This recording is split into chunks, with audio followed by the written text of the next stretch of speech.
program is sponsored by SSP Global Job.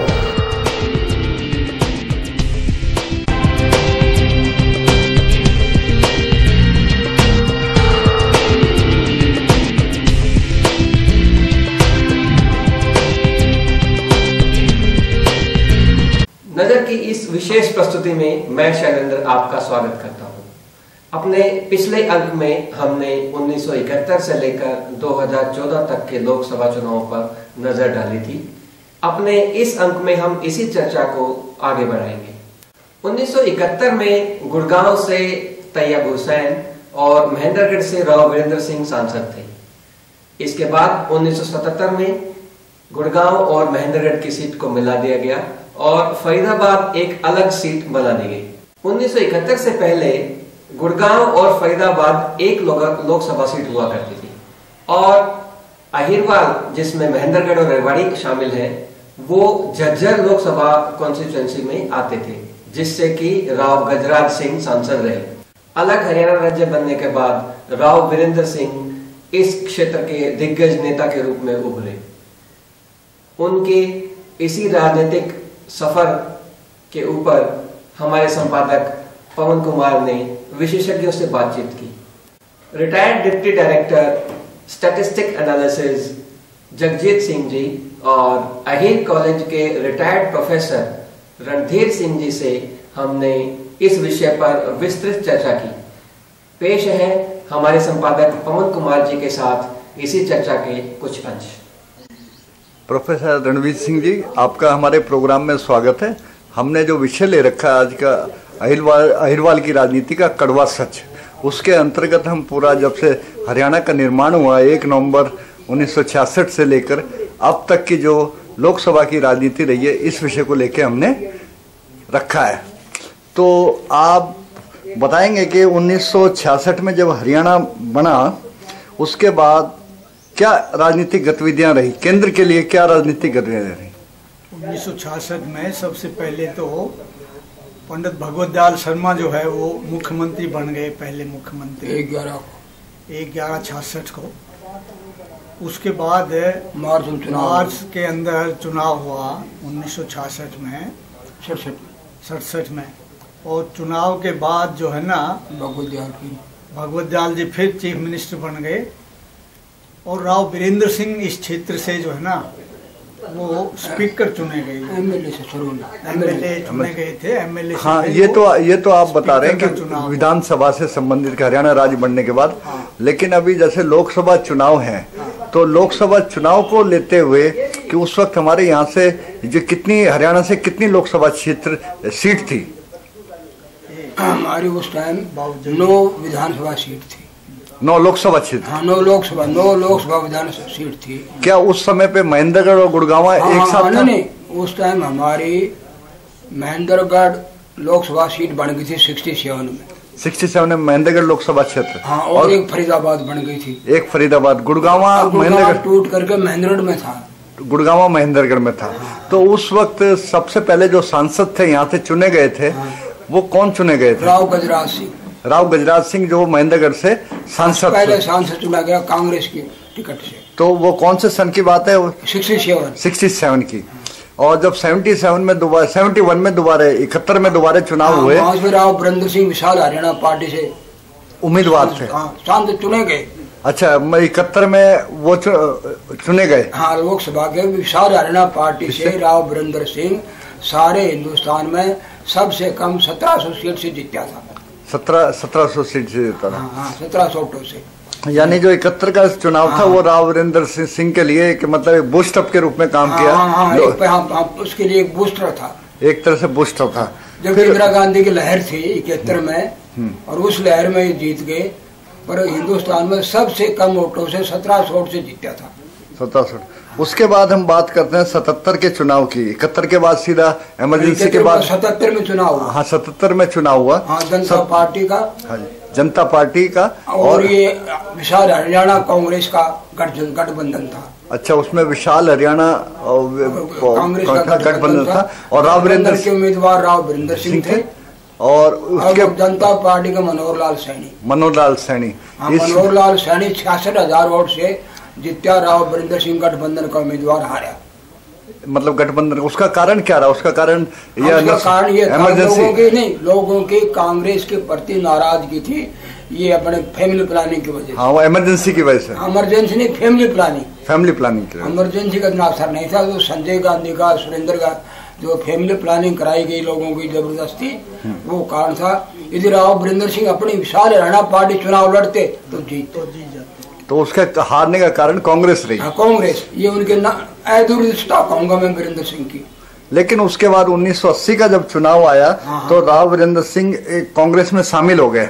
नहीं, हाँ, 1978 में इंदिरा गांधी यहाँ राव तुलाराम शहीदी दिवस के समारोह में आई थी और उन्होंने कहा राव साहब आप कांग्रेस में आ जाओ, तो उन दोनों को जरूरत थी। तो फिर ये 1980 में कांग्रेस में चले गए और ये चुनाव काफी 4.5 लाख वोटों के मार्जिन से जीते थे। कितने?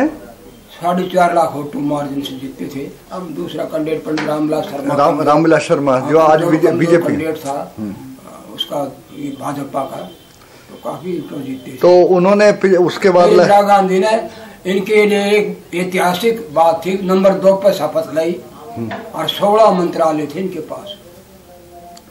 राव वरिंदर सिंह जी के पास 16 मंत्रालय थे। 16 मंत्रालय रिकॉर्ड है और 5 साल कोई कृषि मंत्री नहीं रहे। आज तक 5 साल कृषि मंत्री रहे भारत सरकार के, पर इस इलाके का दुर्भाग्य कुछ नहीं किया, एक कोई माली भी नहीं लगाया। आप कहोगे तो एक बात मैं आपसे और जानना चाहूंगा कि उन्होंने कितनी बार रामविलास शर्मा के खिलाफ चुनाव लड़ा? राव वरिंदर 3 बार चुनाव लड़ा। एक 80 में लड़ा, एक 80 में, एक 84 में, एक 84 में और एक 89 में। पता रामविलास शर्मा चुनाव लड़ा नहीं लड़ा मुझे नहीं पता। हाँ, तो वो कहीं भी में नहीं थे। हाँ, 89 में क्लियर नहीं हो रहा। ये 3 चुनाव लगातार राव वरिंदर ने लड़े और इन तीनों में वो जीते। हाँ, पर 89 में बहुत कम मार्जिन से जीते, 3600-3400 से जीते थे। अच्छा, इसके बाद जनता दल से जीते। वो आपको लिखना पड़ेगा अलग अलग। 80 में कांग्रेस से जीते, हाँ, 84 में कांग्रेस से जीते, 89 में जनता दल से।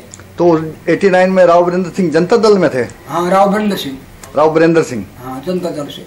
और उस वक्त कांग्रेस के उम्मीदवार कौन थे? ये कर्नल राम सिंह।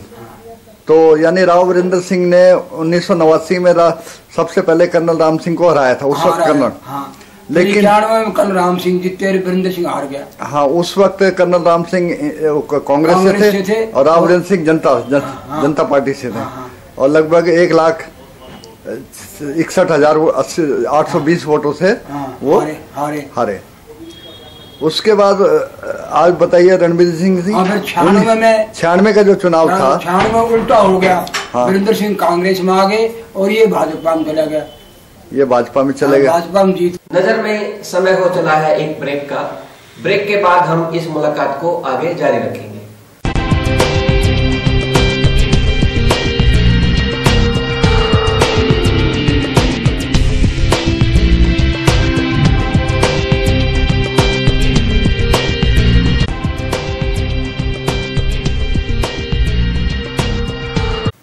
ब्रेक के बाद मैं शैलेंद्र आपका फिर से स्वागत करता हूं। हम प्रस्तुत कर रहे हैं अहिरवाल की राजनीति के ऊपर एक हमारा विशेष अंक। इस समय हमारे संपादक पवन कुमार जी एक चर्चा में शामिल हैं। आइए हम आपको उसी चर्चा में फिर से लिए चलते हैं। मतलब बैकग्राउंड की मतलब वो कि इस क्षेत्र के सबसे दिग्गज नेताओं में से माने जाते हैं। तो वो दिग्गज नेता थे, लेकिन नवंबर 67 में उनकी सरकार को बर्खास्त कर दिया और हरियाणा में प्रेसिडेंट रूल लागू कर दिया। प्रेसिडेंट रूल लागू करने के बाद उन्होंने विशाल हरियाणा पार्टी अपनी बनाई 67 के अंदर। उस पार्टी का जो उनका अवधारणा थी वो ये थी कि इस अहिरवाल के साथ जो 1857 में जो अन्याय हुआ है, उस अन्याय को मैंने दूर करना है किसी तरह से। तो विशाल हरियाणा के अंदर जो वर्तमान हरियाणा है वो तो था ही था, उसके साथ ये राजस्थान का बहरोड, अलवर जिला और इधर मेवात के कुछ और क्षेत्र जो राजस्थान में लगते हैं, और मुरादाबाद, हाँ, भरतपुर वगैरह के क्षेत्र, मेरठ, और उत्तर प्रदेश का मेरठ, मुरादाबाद मुरादाबाद तक हमारी जो है ना विशाल हरियाणा की लाइन थी, और ये सारा वर्तमान हरियाणा है ही।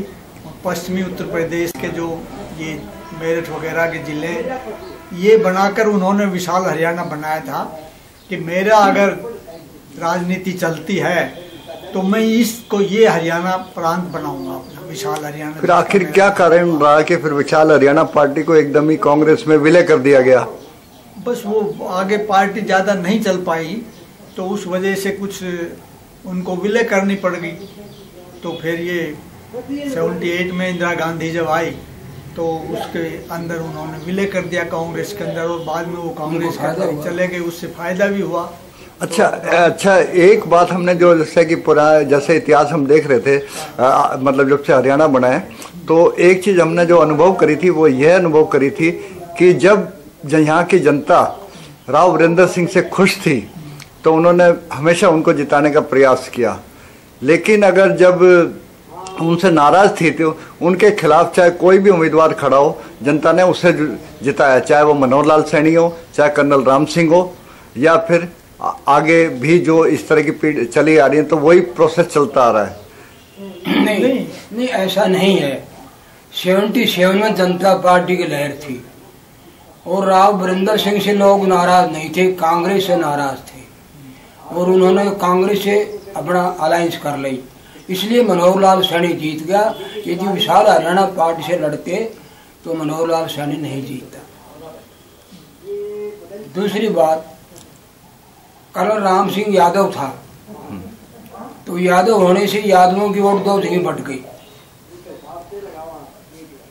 और जो नॉन यादव होते थे तो यादव सारे वीरेंद्र सिंह के साथ जाते थे। क्या उस समय का आज भी यहाँ की राजनीति पे प्रभाव है? हाँ, राव इसे कर्नल राम सिंह से प्रभावित होगी, समाज चला गया उसके साथ। नहीं, अब इंद्रजीत की बात करते हैं, जैसे राव इंद्रजीत जी हैं, उनके राव वीरेंद्र के बड़े पुत्र हैं, वो भी चुनाव लड़ेंगे आगे। अब ये उनका भी चौथा 5वां चुनाव होगा। उनका भी ऐसा ही है, जब तक उनके मुकाबले में कोई यादव कैंडिडेट नहीं आएगा, उम्मीदवार नहीं आएगा, तो राव इंद्रजीत सिंह जीतेंगे। जैसे अगर हमारे मेवात के आते हैं, जाकिर हुसैन आया, कोई भी आया, तो ये इंद्रजीत जीते हैं। पर जब इनके मुकाबले में कोई यादव कैंडिडेट आ जाएगा तो इंद्रजीत हारेगा। यानी इस बार का समीकरण ये बता रहे हैं। हाँ, कठिनाई हो जाएगी बहुत। नहीं, हारेगा, कठिनाई नहीं, वो हारेगा। यदि कोई यादव कैंडिडेट आ गया इनके मुकाबले में, नॉन यादव की वजह, तो शायद इंद्रजीत बीजेपी की लहर हो, फिर भी हारेगा। तो आपको कैसे लग रहा है आगे आने वाले चुनाव पे क्या प्रभाव पड़ेगा? अब अभी कैंडिडेट तो आए नहीं मुकाबले में, कौन है कौन नहीं है। अभी तो सिर्फ राव इंद्रजीत सिंह को है, इसलिए उनकी है जीत की चांस। जब तक दोबारा मुकाबले में यदि यादव कैंडिडेट आ गया तो कठिन चुनाव हो जाएगा, बड़ा मुश्किल चुनाव हो जाएगा। और यदि यादव कैंडिडेट नहीं आया, नॉन यादव आया, तो भाई कोई पीछे जीत तो यादव जीत जाएंगे। तो आप लोग क्या कोई संदेश देना चाहेंगे? ऐसा है नहीं, कर्नल राम सिंह वाला जो फैक्टर है उसमें एक और फैक्टर रहा कि कर्नल राम सिंह इस इलाके के पहले फुल कर्नल थे जो कि चुनाव लड़ने के लिए आए, और इस क्षेत्र में एक्स सर्विसमैन की बहुत भारी संख्या है। वो जो है उनको बहुत बड़ा लाभ मिला, और उस कारण से वो वीरेंद्र सिंह को हरा सके। ये एक बड़ा भारी फैक्टर है यहाँ पर। अभी यादव दो बताया कि यादव कैंडिडेट अगर आ जाते हैं तो चुनाव बहुत कठिन हो जाता है, क्योंकि यादव बाहुल्य क्षेत्र तगड़ा मुकाबला हो जाता है, यादव बढ़ जाते हैं, यादव दो जगह बढ़ जाते हैं। अभी यही हालात नजर आ रहे हैं। आगामी चुनाव में भी अगर यादव कैंडिडेट ही आ गए दोनों तरफ से, इंद्रजीत और दूसरा यादव आ गया, तो बहुत कठिन मुकाबला होगा। हालांकि टिकट की दौड़ में कांग्रेस से 3 माने जा रहे हैं उम्मीदवार, जो मतलब दावेदार माने जा रहे हैं। दान सिंह माना जा रहा है, कैप्टन अजय यादव माने जा रहे हैं, और तीसरे एक और हैं जो शायद यादव नहीं है लेकिन अदर कास्ट हैं, धर्मपाल राठी, जो पिछली बार बसपा से यहाँ से उम्मीदवार थे। धर्मपाल राठी वो कांग्रेस में अब शामिल हो रहे हैं। देखो, अभी जब कैंडिडेट आ जाएंगे ना उसके बाद ही कुछ ठीक से कहा जा सकता है, पर जो मुख्य बात है वो यही है। फिर भी मुकाबला होगा, यादव आएगा तो मुकाबला होगा, ही आता है तो मुकाबला, चाहे दान सिंह आए चाहे कप्तान आए, यदि वो राष्ट्रीय कांग्रेस का कैंडिडेट आता है तो कोई फर्क नहीं पड़ेगा। यदि कांग्रेस का कैंडिडेट दान सिंह आए या कप्तान आए तो तगड़ा मुकाबला होगा, और अदरवाइज कोई मुकाबला नहीं। यदि नौन यादव आए तो कोई मुकाबला नहीं। मतलब ये जो यहाँ की राजनीति रहेगी उसके पे मोदी फैक्टर काम करेगा? नहीं, मोदी फैक्टर तो काम करेगा नो डाउट, पर जो यादव दो जगह बढ़ जाएंगे तो मोदी फैक्टर का प्रभाव कम हो जाएगा। आपको ये हमारा अंक कैसा लगा हमें कमेंट्स के द्वारा जरूर बताइएगा, और हाँ, हमारे चैनल को लाइक सब्सक्राइब ऐसे ही लगातार करते रहिए। आप सबके सहयोग की हमें अपेक्षा है। धन्यवाद।